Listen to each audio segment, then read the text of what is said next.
Hey everyone, welcome back to my channel. In today's video, we're gonna be talking about leveling up. I would say for the past 2 years, I've been on my level up journey, growing, elevating, etc. So I really wanted to share my own personal experience and just some things that may happen to you on your level up journey. We're gonna talk friendships, finance, mindset, all of that. The part 2 to this video is gonna be moving in silence.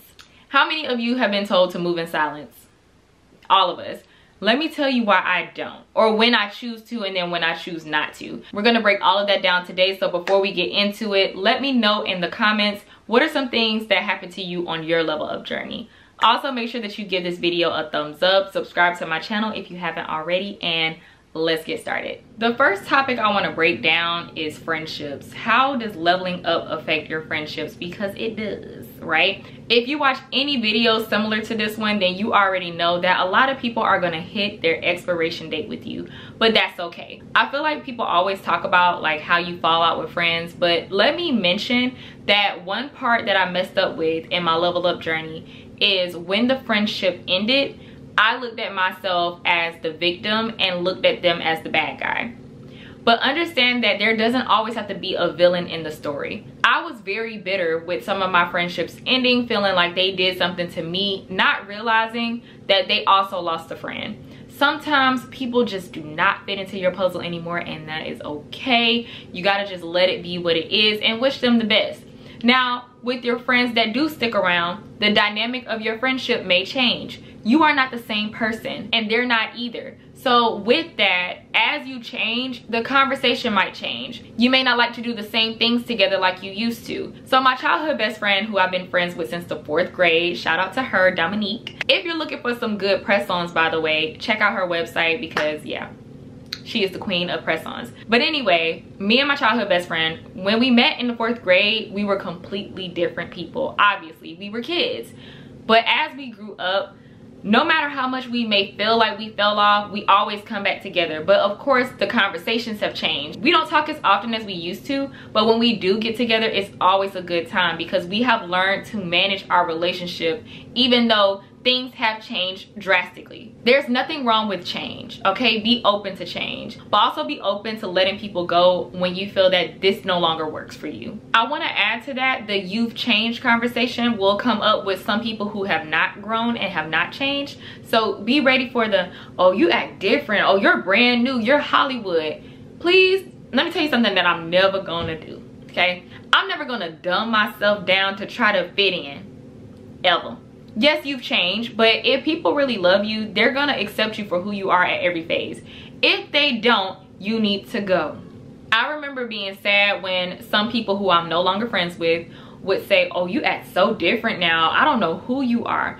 Good, because back when I used to act like that, Kiki, y'all remember, I was miserable, I was unhappy. I'm hoping I'm not the same me that I was back then, because that me was not happy. You don't want people to like you at your lowest. You know what I mean? Like, if you like me when I was that person, we shouldn't be friends for sure, because that's weird. You should want me at my best. You get what I'm saying? Be open to new friendships. Okay, I know we're funny about that. No new friends mentality. Let that go.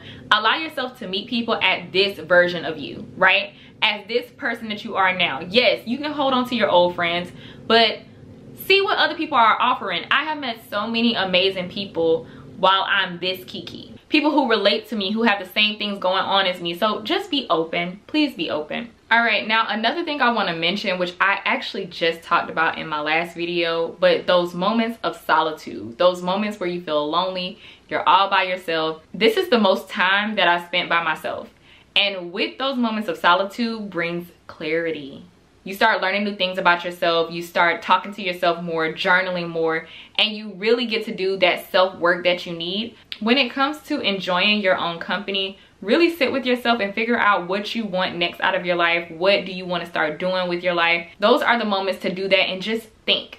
The more I spent time with myself, and even now, I'm gonna be completely real with you, the more I spend time with myself, the more I realize that I have no idea who I am. I don't know what I'm doing. I'm 28 years old, about to be 30, and I don't have it figured out. With enjoying your own company, learn how to do stuff by yourself. You do not have to wait on someone to do things, to travel, to go out to eat, to do anything. When I tell you I am solo date girl, like that's what I do. That is my jam. Speaking of, let me tell you something that you shouldn't do. I understand wanting to improve. I understand wanting to grow and elevate.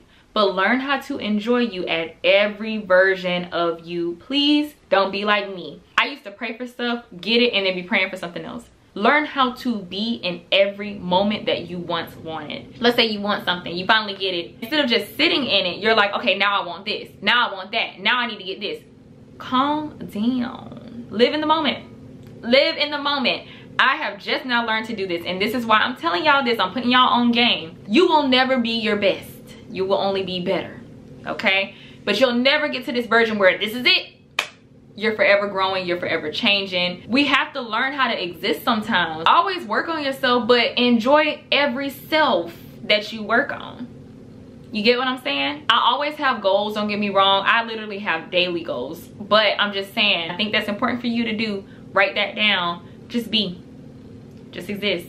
Because that allows me to live in the moment more instead of just thinking about the future. I'm tired of thinking about the future all the time. I shouldn't take death or anything bad happening for us to see that life is really short and it's really precious more than anything. Not short, but precious. It's very fragile and we don't know when we gonna go. So make the best of every day. Live in the moment. Be in the moment. Those goals will get done when it's time for it to get done. But don't stress yourself out about that, okay? That was kind of long, but moving on. Number 3, I think this is number 3 or maybe number 4.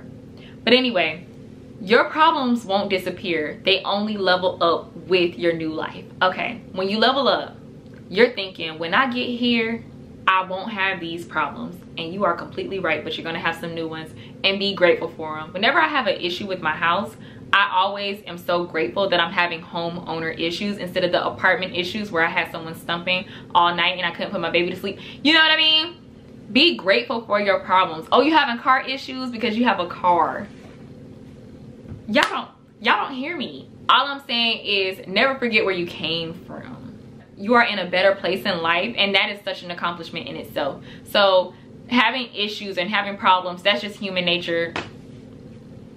Life just isn't perfect like that. When I heard the song More Money, More Problems, I thought to myself, how can you have more money and more problems? That's impossible. Millionaires have millionaire problems. You know, would I trade some of their problems? Sometimes.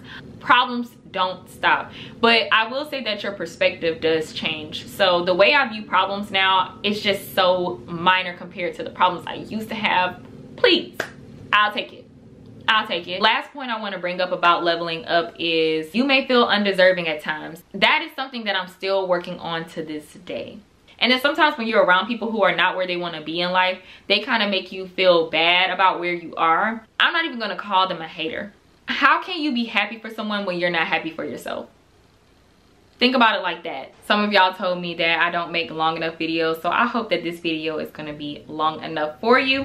We're going to go ahead and get into moving in silence. So growing up, I've always been told to move in silence, to keep all of my plans to myself and to never share them. Okay, let me tell you why I don't always believe that that should be the case. It was this one situation that happened to me that changed my view on that forever. When I decided that I was going to buy a new car, the first thing I did was say to myself, I'm not telling a soul. Moving in silence, right? Went to the dealership, made a bunch of mistakes. I mean, from the beginning to the end, but I didn't know. You don't know what you don't know. They ran my credit over 20 times, right? To try to see who would approve me to get the car loan. Me not knowing anything about credit either, I didn't know that that would really affect me, but I had 20 something inquiries on my credit report. I showed the car to my friend. He told me what I should have done. He said, no, you were supposed to go to the credit union, get a pre-approval letter, blah, blah, blah, and broke down the whole process. Now, here's the thing. If I were to just say, I'm thinking about buying a new car, does anyone have any information? I would have avoided so many mistakes, right? There were so many things I did wrong that he told me. I was just so caught up in I gotta move in silence that I ended up making a lot of mistakes. When it comes to moving in silence, know when to do it and when not to, but let me tell you when to never do it. Don't ever move in silence because you're afraid that something is not gonna happen because you spoke on it. That's just my theory. I do not believe that's real. Let me tell you something. A lot of people don't like me. I don't know why. I'm not everyone's taste, but a lot of people don't like me. So when it comes to moving in silence, a lot of things would not have worked out for me, because I'll tell you now, I don't move in silence at all. When I did my video about quitting my job, I was so glad that I didn't move in silence, because y'all told me so much stuff that I had no idea was gonna happen. When I bought my first home, I was so glad that I just didn't keep it top secret and that I asked people questions, because there were a lot of things I did not know about buying a home. Move in silence when it comes to people who can do nothing for you. But when it comes to people who could probably help you out, go ahead and share it. Let people know you're looking for a job, you over here struggling trying to find a job. There's someone probably on your Facebook right now that probably has a job for you. But because you're so afraid of, oh, I must move in silence, you're blocking your blessing. I'm not saying that you shouldn't move in silence. What I'm saying is just move in silence for the right reasons. Everyone doesn't need to know your plans, first of all. Everyone does not need to know your plans. But I don't give people that much power over what the person I believe in has in store for me, right? I don't want to talk about religion, but what's in store for me is going to happen for me regardless. What's for me is for me, okay? Now, when it comes down to it, this is when I do move in silence. Like I say, naysayers who won't have anything but negative things to say to you. You know who those people are. Sometimes they're your friends. You're thinking to yourself, well, I'm going to just tell them anyway. Don't. You know who to talk to and you know who not to talk to. But like I say, moving in silence is a good thing. Just pick and choose when to do it. But when it comes to moving in silence altogether, I personally feel like it's overrated. When it came down to my interview with Sheeta's on the Loose, if I didn't tell y'all that's something I wanted, I'm sure some people would have voted, but a lot of people voted because of that reason, because I told y'all I want to be on her channel, and that happened. That's why I don't mind telling my plans sometimes, because people can help you out, and y'all definitely helped me out. So I wanted to put that bug in your ear. Hopefully y'all took something from this video. I really hope y'all did. I hope it's long, at least a good 10 minutes, 15 minutes or so. So I hope you all enjoyed this video. If you did, please be sure to give it a thumbs up. Make sure that you follow me on Instagram at @the_upgrade_Kiki, and I will see you all in the next video.